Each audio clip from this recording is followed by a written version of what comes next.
Fala pessoal do canal No Caminho Te Conto, bombando nas visualizações. Queria já começar agradecendo vocês por assistirem os vídeos, por compartilharem, outras pessoas chegando no canal, novos inscritos, e dizer que o vídeo de hoje é sobre contratos e cláusulas de confidencialidade. Por quê? Falando de dados pessoais, claro, mas falando da vida de vocês. Vai contratar um pedreiro, vai contratar um marceneiro, vai contratar um engenheiro, alguma coisa para fazer na sua casa, tem que ter contrato, por menor que seja, 2 páginas, não importa, é segurança para você. Roda a vinheta que na volta eu conto para vocês como fazer isso.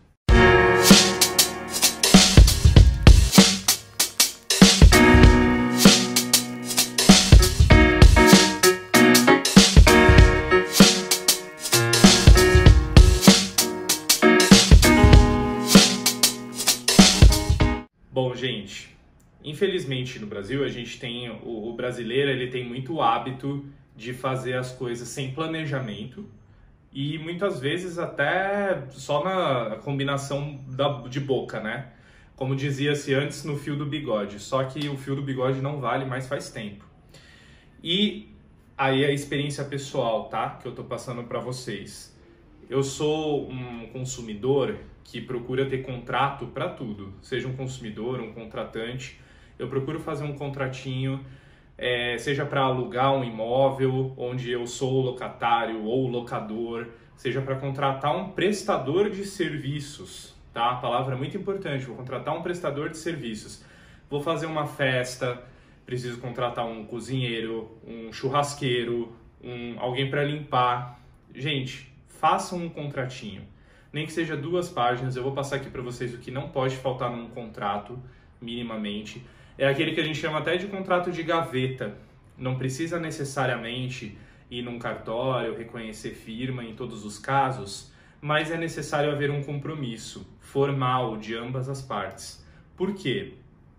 Se a pessoa com quem você negociou, eventualmente, ela tem um problema de saúde, ela precisa viajar, precisa se ausentar, ou infelizmente até venha a falecer, você precisa ter seu direito garantido com o sucessor daquela pessoa, com quem é representante. Porque as outras pessoas que vão assumir o trabalho dela, na ausência dela, não sabem os termos que você negociou, os valores, o prazo de pagamento, as formas de pagamento, se é cartão, se é boleto, se é Pix, parcelado, a pessoa não sabe.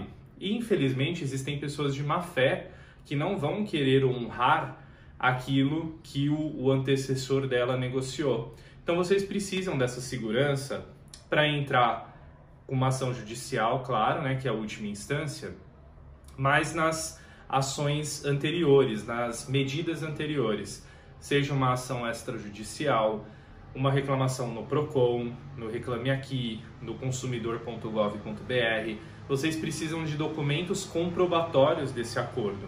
Ah, mas estava lá no WhatsApp, o WhatsApp hoje serve como documento. De fato, tem muitos juízes, existe jurisprudência para isso. Mas é melhor não correr o risco, né? E fora que conversa de WhatsApp é aquele negócio que às vezes rola um monte de mensagem, áudio, até você transcrever documento, só que você tem que pagar um perito para transcrever o áudio para ele ser usado como prova no seu processo. Então, gente, a palavra escrita ainda é o melhor caminho nesses casos de relações de consumo. E aí, falando um pouquinho do mundo corporativo, mundo jurídico, se porventura vocês precisarem firmar acordos entre empresas, até antes de firmar um contrato, eu recomendo vocês assinarem um acordo de confidencialidade, que em inglês é Non-Disclosure Agreement, que quer dizer o seguinte: eu vou ter acesso aos seus dados, não só dados pessoais, mas também dados da sua empresa, e vice-versa, e a gente vai assinar um pacto aqui de cuidado com esses dados. Primeiro, eu não vou fornecer para ninguém, que pode cair na mão de um concorrente, e segundo, eu vou tomar cuidados na minha empresa, nos meus computadores, com os meus funcionários, para que eles não deixem vazar, né? Aquele funcionário meio desligado que clica num spam, que clica num e-mail mal intencionado e aí se instala um vírus na máquina, rouba os dados, vaza um monte de coisa, inclusive os dados da sua empresa que vocês estavam começando a negociar alguma coisa. Então, o NDA, né, que é a sigla em inglês, que quer dizer Acordo de Confidencialidade, ele protege a parte que está fornecendo dados para outra, para que ela também tenha essa segurança jurídica até de ser indenizada, caso seja comprovado o vazamento por conta de negligência ou de má administração de recursos pela parte que recebeu os dados. Tá? Eu trabalho há muitos anos com compras, então eu não sou advogado, não tenho formação em direito, mas por todos esses anos aí que eu lido com contratos e até na minha vida pessoal que também faço bastantes coisas e aí preciso de contratos, de acordos para regulamentar as minhas relações comerciais, eu queria deixar para vocês as partes principais que não podem faltar num acordo, por menor que ele seja, mas isso daqui é primordial para qualquer juiz que for pegar o seu processo ou para qualquer um perito do PROCON, um perito do Pequenas Causas, lá do juizado de Pequenas Causas, ele ter o mínimo de informação para julgar a sua ação. Então, primeiro, a gente precisa ter, claro, quem é a contratada ou contratado, quem é o contratante, importante, né? E se for uma prestação de serviço para um terceiro, quem é esse terceiro que vai receber o serviço, às vezes, em seu nome, contratante. Aí, claro, a gente tem que ter o objeto como uma das primeiras cláusulas. E o objeto, ele tem que ter a descrição detalhada do que vai ser previsto e cobrado nesse contrato. Então, aqui, eu tô com um contrato na minha frente que é de cuidador de idosos, porque na época eu fiz esse contrato para as cuidadoras da minha avó. Isso foi feito em 2018. Então, a gente colocou ali como objeto do contrato dar assistência na qualidade de cuidadora no local acima indicado, atendendo assim as necessidades familiares de natureza transitória. Para vocês terem uma ideia, a gente listou 34 atividades da cuidadora. Vou ler algumas só para vocês terem uma ideia. Estimular os hábitos alimentares da cuidada, controlar e observar a qualidade do sono, ter cuidados com dependências e deficiências físicas do idoso, lidar com comportamentos compulsivos e evitar ferimentos. Enfim, a gente fez um contrato bem detalhado também para proteger o lado de lá, porque às vezes fica uma expectativa em relação ao prestador de serviços que está fora do escopo dele, e contrato serve para deixar tudo preto no branco. Aí a terceira cláusula, a segunda cláusula, duração do contrato. E aí uma dica que eu dou para vocês valiosa: não façam um contrato com data de início e sem data de fim. Por mais que vocês coloquem uma data daqui 12 meses com cláusula de renovação automática a partir desse período, a renovação automática por mais 12 meses, nunca coloque um contrato que não tenha uma previsão de encerramento, porque pode te criar problemas de interpretação no momento de um litígio e, como dizem algumas pessoas, né, alguns advogados, contrato é a última coisa que você tem que puxar na gaveta. Você fala dele o tempo todo até assinar. Depois a gente espera que ele vá para a gaveta e não saia de lá. Porque quando o contrato sai, quer dizer que a relação já está uma porcaria. Em teoria, vocês têm que conseguir se relacionar sem o contrato, sem ter que dar aquela indireta, né? Falar, lembra do nosso contrato? E se você chegar com o contrato na mão, esfregando na cara do outro, aí a relação já está muito ruim, prestes a ser rompida. Mas é importante ter, sim, um prazo de duração de contrato, especialmente se for de prestação de serviços, né? Então, vou fazer uma obra na minha casa. Eu sei que é difícil, né? Com pedreiro, tem alguns profissionais, o mecânico do seu carro. É difícil você assinar um contrato, mas aí, nesse caso, procura pelo menos formalizar por WhatsApp e pedir uma previsão de conclusão do serviço escrita, não só combinado no boca a boca.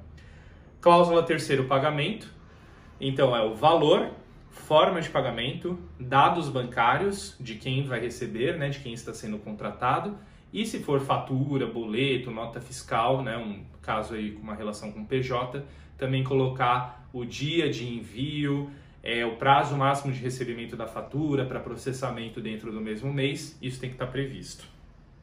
A quarta cláusula isenção de vínculo empregatício, quer dizer que as partes estão desenvolvendo uma relação puramente comercial e terceirizada, né, independente. Então, eu não estou contratando o prestador de serviço, no caso, né, não estou registrando ele em carteira, eu estou contratando ele para um trabalho esporádico e, obviamente, isso tem algumas restrições, eu não posso cobrar horário de entrada, horário de saída, eu não tenho algumas prerrogativas que um contratante CLT tem. A cláusula 5ª, local de prestação de serviço e a periodicidade. Então, por exemplo, um cuidador de idosos, que a gente colocou aqui, ele precisa estar todos os dias junto com o idoso. Mas, às vezes, é uma babá, você está contratando uma babá, uma pessoa para ficar com as crianças, que aí pode ser 3 vezes por semana, e tem que estar muito claro no contrato, né? Segunda, quarta e sexta, das 8 da manhã às 13, com 1 hora de almoço. Nunca é demais colocar detalhes, gente. Eu costumo dizer que o sucesso e as coisas funcionam por causa dos detalhes, tá? Você pode ter o acordo grande aqui falado, mas detalhe tem que estar no papel. E a última cláusula, a 6ª, é o foro. Se der treta, se der problema, onde vocês vão discutir? Não é no Twitter, não é no WhatsApp, não é no Instagram. Vocês têm que escolher um foro. É da cidade de São Paulo, da comarca de São Paulo, da comarca de Santana de Parnaíba, de Osasco, Guarulhos, de Guararapes, em Pernambuco, não importa. A cidade tem que estar especificada porque, se for aberto um processo por um lado ou pelo outro, vocês vão ter que contratar advogados naquela cidade, porque o advogado de São Paulo não pode ir lá te defender na comarca de Guararapes. Você vai ter que contratar um advogado lá para te defender, ou para acusar a outra parte. Então tomem cuidado com isso. Parece que o foro, a comarca é uma bobagem, nunca vou usar, mas tomem cuidado, porque vocês podem ser obrigados a marcar com custas judiciais de outra cidade, viagem para lá para poder se defender num eventual processo. Procura sempre colocar o foro, a comarca na cidade onde vocês moram.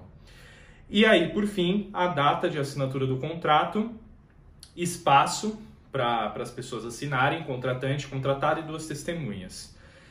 Hoje existe a modalidade do contrato eletrônico, online, que tem várias ferramentas aí que eu posso falar para vocês.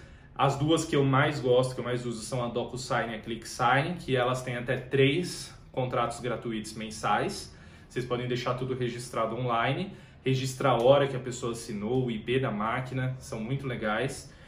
E essas são as cláusulas principais. É claro que contratos, quanto mais complexo e maior o escopo do contrato, naturalmente ele tem mais páginas. Mas também não precisa ficar enchendo linguiça, né, gente? Não vai pôr lá o Código Civil brasileiro num contrato de marcenaria para fazer a sala da minha casa. Mas a dica principal tenham papel, eu não digo papel físico, né, mas tenham num documento no Word, um arquivo assinado por ambas as partes, aquilo que vocês negociaram. Não confiem só na palavra dita, não confiem só no WhatsApp, numa troca de e-mail. Isso não é prova, né, a palavra, são elementos complementares de uma eventual ação que você tenha que mover. Mas o que vale mesmo, que tem mais valor jurídico, é um contrato. Peça para um amigo sempre dar uma lida, não já vá assinando sem ler, que brasileiro faz muito isso. Eu não vou dizer que eu leio as regras lá para usar, para baixar o negocinho do iPhone, do Facebook, do Instagram, não, mas isso não vai comprometer minha vida, não vou ter que pagar uma multa. A gente dá o aceito, concordo e segue em frente. Mas um contrato assim, gente, pode sujar seu CPF, pôr seu nome no Serasa, você pode investir dinheiro numa furada, uma empresa que não existe, com endereço falso, cheio de reclamações no Reclame Aqui. Mesmo lendo, às vezes a gente cai no golpe porque se emociona com a oferta. Então, leia tudo, preste, não faça com pressa, não caia em pressão de vendedor, porque o trabalho deles é pressionar. As vendas geralmente são emocionais, são feitas sob pressão. Então, resistam a essa pressão para que vocês não comprem gato por lebre e também não se arrependam de ter feito uma transação que vocês, na verdade, não precisavam ou não queriam ter feito. Tá certo? Segue o canal, por favor, ativa o sininho, curta o vídeo, compartilhe, comente. Quanto mais vocês comentarem, mais engajamento eu ganho aqui no YouTube e a gente vai alcançando mais gente, ajudando mais gente a abrir a cabeça, tá bom? A observar coisas importantes do dia a dia. Muito obrigado por ter assistido o vídeo e eu deixo um abraço para vocês até a semana que vem. Tchau, tchau.